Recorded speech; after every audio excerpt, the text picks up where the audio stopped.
एक लड़की जिसका नाम सैरा होता है उसे दिखाते हुए ये मूवी स्टार्ट होती है। सैरा जो कि अपनी फ्रेंड के घर पार्टी में जाना चाहती थी, लेकिन सैरा के फादर उसे पार्टी में जाने की परमिशन नहीं देते। सैरा के फादर का नाम होता है डॉन। सैरा अपनी मदर से पूछती है कि आपने तो मुझे कहा था कि मैं पार्टी में चली जाऊं, जिस पर सैरा की मदर कहती है कि बेटा कोई बात नहीं, तुम आज नहीं फिर कभी चली जाना। इस बात से सैरा को गुस्सा आ जाता है और वो अपने रूम में चली जाती है। वहीं पर हम सैरा की बड़ी सिस्टर को भी देख पाते हैं। उसी रात सैरा अपनी फैमिली से छुपकर अपने बेस्ट फ्रेंड क्रिस्टोफर के साथ उसी पार्टी में जाती है। पीछे से सैरा की मदर उसके रूम में आती है। सैरा की मदर देखती है कि सैरा तो अपने रूम में है ही नहीं, और ये बात वो अपने हस्बैंड यानी सैरा के फादर को जाकर बता देती है। ये बात सुनकर सैरा का फादर यानी डॉन काफी गुस्से में हो जाता है। पूरी रात क्रिस्टोफर के साथ स्पेंड करने के बाद नेक्स्ट मॉर्निंग सैरा अपने घर पर आती है, जहाँ पर सैरा का फादर उस पर काफी गुस्सा करता है, उसे काफी डांटता है। तभी वहाँ पर सैरा की मदर भी आ जाती है और नाराज सैरा भागते हुए अपने रूम में चली जाती है। सैरा जब अपने रूम में होती है तब वहाँ पर उसकी मदर और उसकी सिस्टर भी आ जाती हैं। तीनों माँ बेटियाँ आपस में बातें कर रही होती हैं। सैरा उन्हें बता रही होती है कि 3 महीने बाद मैं 18 साल की हो जाऊंगी। मेरा एक बचपन का फ्रेंड है और मैं उसके पास चली जाऊंगी।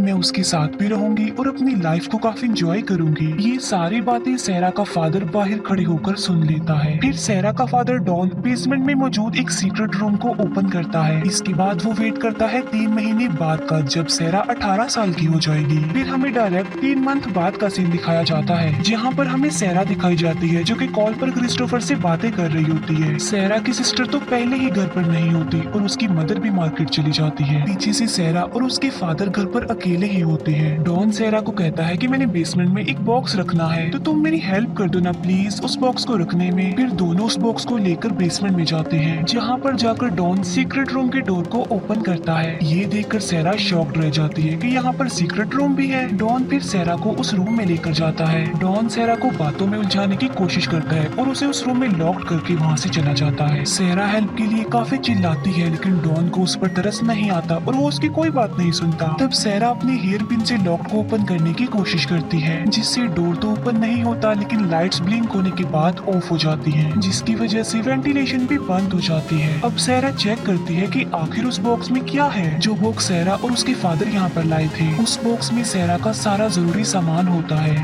जो इस जगह पर रहकर सैरा के काम आने वाला था। सैरा वेंटिलेशन विंडो से हेल्प मांगने लगती है। डॉन देखता है कि सैरा की आवाज तो बाहर तक आ रही है और इसीलिए वो वेंटिलेशन को भी बंद कर देता है। वो रूम एक साइलेंट रूम था, इसी वजह से अब उस रूम से कोई भी आवाज नहीं आ रही थी। सैरा की मदर को उसकी काफी फिक्र होती है और वो उसे काफी ढूंढती भी है, लेकिन डॉन तो बिल्कुल रिलैक्स था, जैसे उसे कोई परवाह ही ना हो।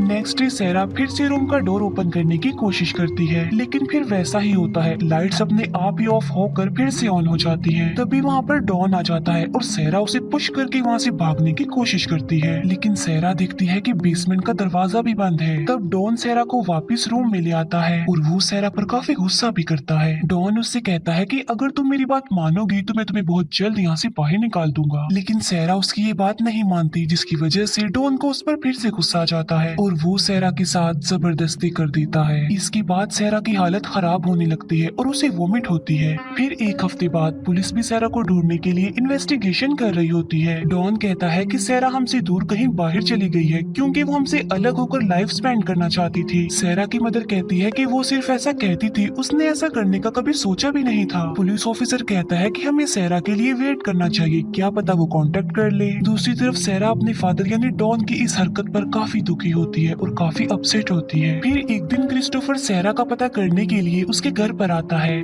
जहाँ पर डॉन क्रिस्टोफर को बताता है कि सैरा अपने किसी बचपन के फ्रेंड के साथ भाग गई है। इसके बाद 21 दिन गुजर जाते हैं। सैरा पूरी 18 साल की हो गई थी और आज उसकी बर्थडे थी। तब डॉन सैरा के पास केक और कैंडल्स लेकर आता है। डॉन सैरा को कैंडल बुझाने को कहता है। सैरा ऐसा ही करती है और वो डॉन की हर बात मानती जा रही थी, क्योंकि डॉन ने उसे कहा होता है कि मेरी बात मानने पर मैं तुम्हें बहुत जल्द यहाँ से आजाद कर दूंगा। डॉन सैरा को एक कॉस्ट्यूम पहनने के लिए देता है। फिर डॉन सैरा को कहता है कि मुझे तुम अपने अपनी एक विश बताओ और मैं उसे पूरा करूंगा। जिस पर सहरा कहती है कि मेरी विश ये है कि मैं यहाँ से आजादी चाहती हूँ, मैं इस जगह से निकलना चाहती हूँ। जिस पर डॉन कहता है कि इस बात के लिए तो अभी काफी टाइम है। तब सहरा कहती है कि मुझे एक घड़ी और एक टीवी चाहिए। यहाँ पर डॉन एक बार फिर से सहरा के साथ जबरदस्ती करता है। अगले दिन डॉन सहरा को टीवी और घड़ी पिला देता है। फिर सहरा फूड कैन की मदद से अपना एक हथियार बनाती है और वो डॉन को उसके करीब आने को कहती है, लेकिन डॉन सहरा के इरादे समझ चुका था कि वो क्या चाहती है, जिसकी वजह से वो सहरा को इतना पीटता है कि उसका हाथ भी तोड़ देता है। फिर ऐसे करते करते 1 साल गुजर जाता है। हम देखते हैं सहरा को जो कि प्रेग्नेंट है। तभी सहरा को पेन होने लगती है। तभी बेबी गर्ल की बर्थ होती है। सहरा की बेटी को देखकर डॉन खुश नहीं होता। इसके बाद 4 साल गुजर जाते हैं और सहरा की मदर उसे काफी मिस करती है और सहरा एक बार फिर से प्रेग्नेंट होती है। डॉन अपनी वाइफ को बताता है कि मेरी प्रमोशन हो गई है, जिस पर सहरा की मदर कहती है कि हमें एक इन्वेस्टिगेटर हायर कर लेना चाहिए जो कि सहरा को ढूंढे। इस बात पर डॉन साफ इनकार करके वहाँ से चला जाता है। डॉन जो टीवी सहरा और उसकी बेटी के लिए लाया था उसे देखकर दोनों माँ बेटी काफी खुश हो जाती हैं, क्योंकि उनकी बोरियत दूर करने के लिए टीवी से अच्छी और क्या चीज हो सकती है। कुछ दिन बाद सहरा को एक बेबी बॉय होता है।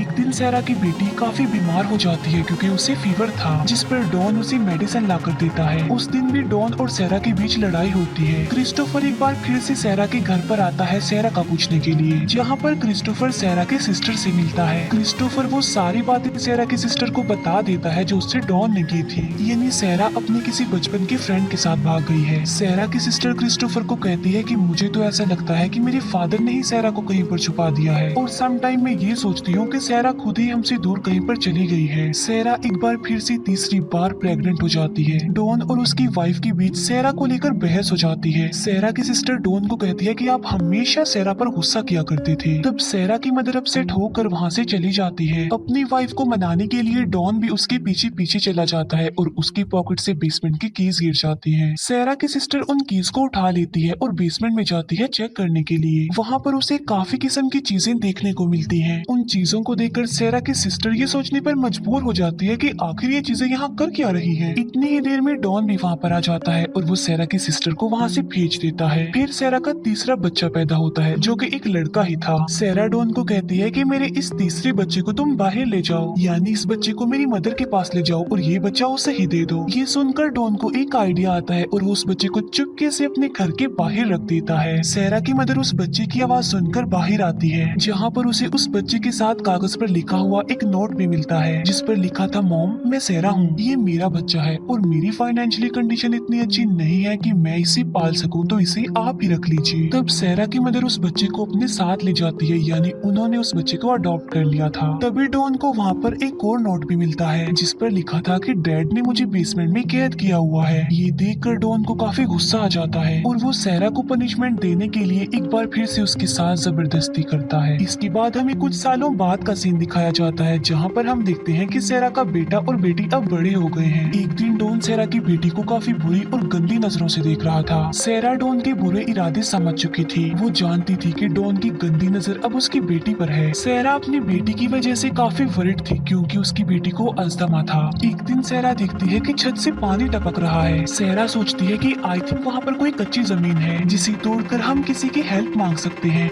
सहरा उस जगह पर सुराख कर देती है। रात को वो उस सुराख से एक लाइट बाहर निकालती है। उस लाइट को एक आदमी देख लेता है, लेकिन बदकिस्मती से जाकर वो ये बात डॉन को बता देता है कि तुम्हारे बेसमेंट के एक सुराख से लाइट आ रही है। ये सुनकर डॉन को सहरा पर काफी गुस्सा आता है, इसीलिए वो जाकर सहरा को बहुत बुरा मारता है। वो सहरा को इतना बुरा मारता है कि सहरा का मिसकैरेज हो जाता है। सहरा का बच्चा मर जाता है और डॉन उसके मरे हुए बच्चे को जाकर दफनाता है। इस बात की वजह से सहरा के बच्चे काफी दुखी हो जाते हैं। सहरा डॉन से अपने उस बेटे के बारे में पूछती है जो उसने अपनी मदर को दे दिया था, जिस पर डॉन बताता है कि नेक्स्ट मंथ वो एक टूर्नामेंट खेलने वाला है। जिस पर सहरा का बेटा कहता है कि मैं भी बाहर जाना चाहता हूँ खेलने के लिए। वो बच्चा कहता है कि हम कब जाएंगे बाहर, हम कब खेलेंगे बाहर जाकर। जिस पर डॉन कहता है कि जब तुम्हारी मदर का बिहेवियर मेरे साथ अच्छा होगा तब मैं तुम्हें यहाँ से बाहर ले जाऊंगा, तब तुम भी बाहर जाकर खेल सकोगे। सहरा डॉन से सॉरी बोलती है कि उसके बच्चों ने बाहर जाने की बात की। उसके जाने के बाद दोनों बच्चे सहरा पर गुस्सा करते हैं कि हमने आखिर ऐसा क्या कह दिया था जो आपने सॉरी बोला उनसे। जिस पर सहरा कहती है कि मैं सिर्फ तुम्हारी हिफाजत करना चाहती हूँ। सहरा काफी दुखी होती है और वो क्रिस्टोफर को काफी मिस भी कर रही होती है क्योंकि यहाँ आने से पहले वो क्रिस्टोफर से मिली थी और उसने क्रिस्टोफर के साथ काफी अच्छा टाइम स्पेंड किया था। दोनों बच्चे सैरा से बदतमीजी करने पर माफी मांगते हैं। सैरा अपने दोनों बच्चों को डॉन की सारी रियलिटी बता देती है, वो भी बिल्कुल सच सच। ये बातें सुनकर दोनों बच्चे काफी हैरान रह जाते हैं। वो बच्चे इतनी बुरी तरह से डर जाते हैं कि सैरा की बेटी को अस्थमा का अटैक हो जाता है। सच बताने पर डॉन को सैरा पर काफी गुस्सा आता है। इसी वजह से वो सैरा को मारने लगता है, लेकिन सैरा का बेटा डॉन को ऐसा करने से रोक लेता है। पनिशमेंट के तौर पर डॉन बाहर जाता है और बेसमेंट की लाइट ऑफ कर देता है। कुछ दिन बाद दिखाया जाता है कि डॉन की जॉब भी चली गई थी, जिसकी वजह से उसकी सेविंग्स आहिस्ता आहिस्ता खत्म हो रही थी। जिस पर डॉन की वाइफ उससे पूछती है कि आखिर तुम्हारी सेविंग्स खर्च कहाँ पर हो रही है। सैरा जो कि वेंटिलेशन को तोड़ देती है। डॉन को बैंक की तरफ से एक नोटिस आता है कि वो घर खाली कर दे, क्योंकि इंश्योरेंस का लिया हुआ पैसा डॉन ने बैंक को वापस नहीं किया था। तब डॉन सैरा और उसके बच्चों को खत्म करने का डिसीजन लेता है, क्योंकि अब उससे सारा सिस्टम मैनेज नहीं हो रहा था। वो वेंटिलेशन के रास्ते से अपनी गाड़ी का धुआं छोड़ता है, लेकिन तभी वहाँ पर सैरा का वो बेटा आ जाता है जो कि उसने अपनी मदर को दिया था, और इसी वजह से डॉन को गाड़ी बंद करनी पड़ती है। काफी साल बाद हम देखते हैं कि सैरा की बेटी को फिर से अस्थमा का अटैक हो गया है। सैरा डॉन को कहती है कि मैं अपनी बेटी का डॉक्टर को चेकअप करवाना चाहती हूँ, जिसके लिए डॉन साफ इनकार कर देता है, लेकिन सैरा इस बात के लिए उससे काफी रिक्वेस्ट करती है। तब सैरा की बेटी की हालत देखकर डॉन इस बात के लिए एग्री हो जाता है। डॉन सिर्फ सैरा और उसकी बेटी को ही अपने साथ लेकर जाता है। उसकी बेटी को वो बेसमेंट में ही रुकने को बोलता है। सैरा जब बेसमेंट से बाहर आती है तब उसे अपना घर देखकर सब कुछ याद आ जाता है। सैरा की बेटी को हॉस्पिटल लेकर जाया जाता है और बहुत ही मुश्किल से उसकी जान बचाई जाती है। वहाँ पर एक लेडी डॉक्टर होती है जो सैरा को एक फॉर्म फिलअप करने का बोलती है। अब सैरा वापिस से अपनी उस जिंदगी में नहीं जाना चाहती थी, इसीलिए वो फॉर्म पर पानी फेंक देती है। तब डॉन दूसरा फॉर्म लेने के लिए जाता है और मौके का फायदा उठाकर सैरा उस लेडी डॉक्टर के पास आ जाती है। सैरा उस लेडी डॉक्टर के गले लग जाती है और तभी पीछे से वहाँ पर डॉन भी आ जाता है। सैरा उस लेडी डॉक्टर को कहती है प्लीज हेल्प मी। वो लोग अंदाजा लगा लेते हैं कि सैरा जरूर किसी मुसीबत में है। सैरा की खुशकिस्मती ये होती है कि वहाँ पर एक पुलिस ऑफिसर भी होता है जो डॉन को पकड़ लेता है, जहाँ पर डॉन सब कुछ रिवील कर देता है और अपनी सारी रियलिटी भी बता देता है। सैरा के बेटे को भी बेसमेंट से बाहर निकाल लिया जाता है। सैरा की मदर ये देखकर काफी टूट जाती है और काफी शॉक्ड रह जाती है। इसके बाद डॉन को जेल हो जाती है। सैरा अपनी मदर और सिस्टर के पास बाहर आकर काफी खुश होती है और उसके बच्चे भी काफी खुश होते हैं। फिर सैरा से मिलने के लिए क्रिस्टोफर आता है जो कि अभी भी अनमेरिड ही था। सैरा और क्रिस्टोफर एक लॉन्ग ड्राइव पर चले जाते हैं और उनके जाते ही ये मूवी यहीं पर एंड हो जाती है।